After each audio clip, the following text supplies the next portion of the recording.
The feeling of exploring a new place can be so well executed it overcomes the need for specific goals. Today on gameranx, we bring you the top 10 exploration games of 2016. Just as a real quick acknowledgement, we didn't bring in the normal action RPG open world things like Witcher or Skyrim for that matter. Not that we don't like those games, not that we don't think those games are amazing. And while they most certainly can be called exploration games, the list that we're bringing you today just emphasizes exploration a bit more than those games, and we feel like they could use a highlight. Number 10 is Abzu, which I would call a spiritual successor to Journey on account it was made by the art director of Journey. It's a very linear game, to be fair, but the environments are made for exploration. The designers clearly want you to spend some time. You can rush through it and beat the game in an hour, but it's so much more satisfying not to. Now that being said, yes, it is an hour-long game if you take the linear path through it, but this is one of those games that if you just stop, look around, investigate,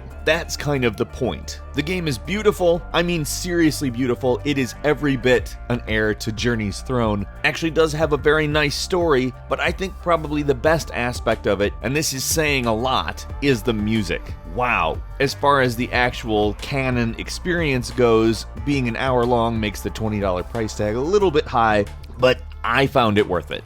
Number 9, Subterraneum, which kind of owes a lot to the early 90s Alien Breed. It's a top-down roguelike that places you in an underground city on Mars behest of a disaster, and in some ways does a lot to remind me of System Shock. There's a lot of resource gathering and management, but there's also an actual sort of reason for all of it. They do a good job of motivating you throughout the game, although sometimes it's a little bit overly hard, I think, especially for players new to the genre. Not that the combat or anything is outstandingly difficult, it's just you have to repair these damn guns so much in this game. It's a little bit excessive, but that being said, it's pretty interesting how very much they took the sort of 90s style graphics and expanded on it. It really feels like one of those games to me, but it obviously looks significantly nicer. I love the setting, probably more than I love anything else about the game, and being the game is well crafted, pretty, and enjoyable, that's high praise. Number 8 is Crashlands. What's billed as a story-driven crafting RPG overflowing with sass, yes, that's the actual marketing line, brings you a very humorous exploration RPG that spans 3 continents. It's huge. The world in which this game takes place is massive, and you have got a lot of ground to cover. It brings in a base building element, a tameable creature element, and a whole lot of inventory management elements. The only kind of weak point is the combat, which is not exactly revolutionary, but I would call it good enough.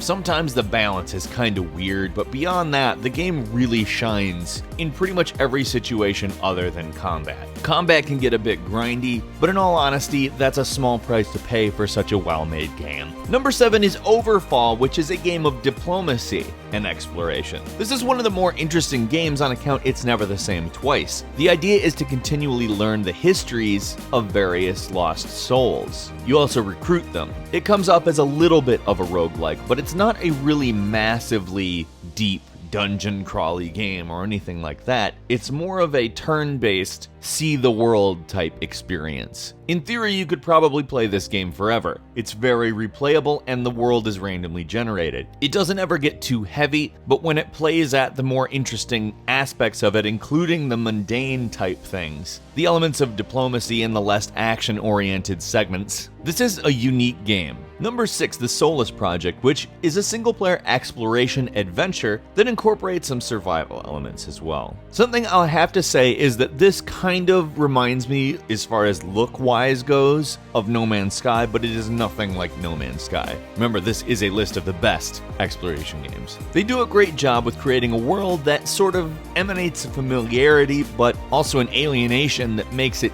feel foreign. It does a great job of progressing the story through environmental storytelling. It starts off very straightforward and eventually evolves into something a little bit more unsettling. Puzzles integrate very well with the rest of the game. They don't ever never come off as tacked on or forced into the gameplay, and you're looking at footage of it, it's very clearly a beautiful game. If you want to go through the story, it's about 10-15 hours, but if you want to explore the world, you could really take much longer if you wanted, I think. This is one of those games that shows off the potential of environmental storytelling and integrates it with an exploration element that makes it seriously an incredible game. Number 5, The Witness is a puzzle-based, kind of Myst-feeling game to me, but essentially is an open-world puzzle game. Obviously, there's a lot of exploration element. Essentially, the entirety of the game is exploration and puzzle solving. It's a beautiful game, might I add, that has a rich, detailed color palette that simultaneously feels real and cartoony at once. The Witness's one weakness is probably the story, but it's not exactly the most important part of the game. You could essentially play it as an open-world puzzle game, and that's that. Really, just seeing the entirety of the island is worth the game alone, but the puzzles are actually a lot of fun. Number 4 is Obduction.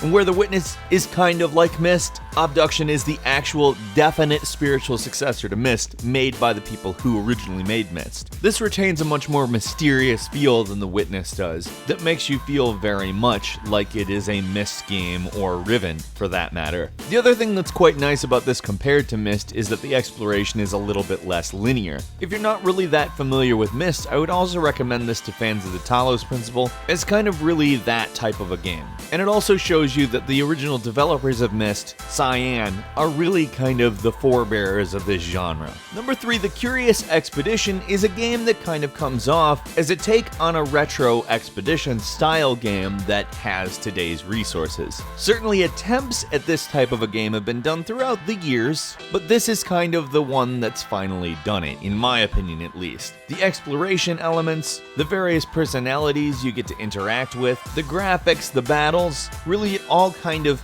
bubbles up into this full package that I don't really know if has been done in this style. I certainly can't remember a game that is this good attempting to do what this game does. Number 2, Starbound is a sandbox adventure game not unlike Terraria, but that doesn't take place on a planet that you're aware of. It's extraterrestrial and it really feels interesting. This is a game that can take you so far past what Terraria can offer. I would say it also handles a little bit better than Terraria as well. It has the benefit of not being the first product in that genre, obviously, but there's just something to this that feels like more than Terraria to me. I enjoy this game a lot, and frankly, you can literally spend an endless amount of time in it. There's a huge variation in the amount of types of gameplay you can have, and I would say this is one of those games that lives up to the potential of an idea somebody else had. Not necessarily the most original thing you've ever seen, but it's certainly the best example of this I've ever seen. And finally, number 1, World of Warcraft Legion,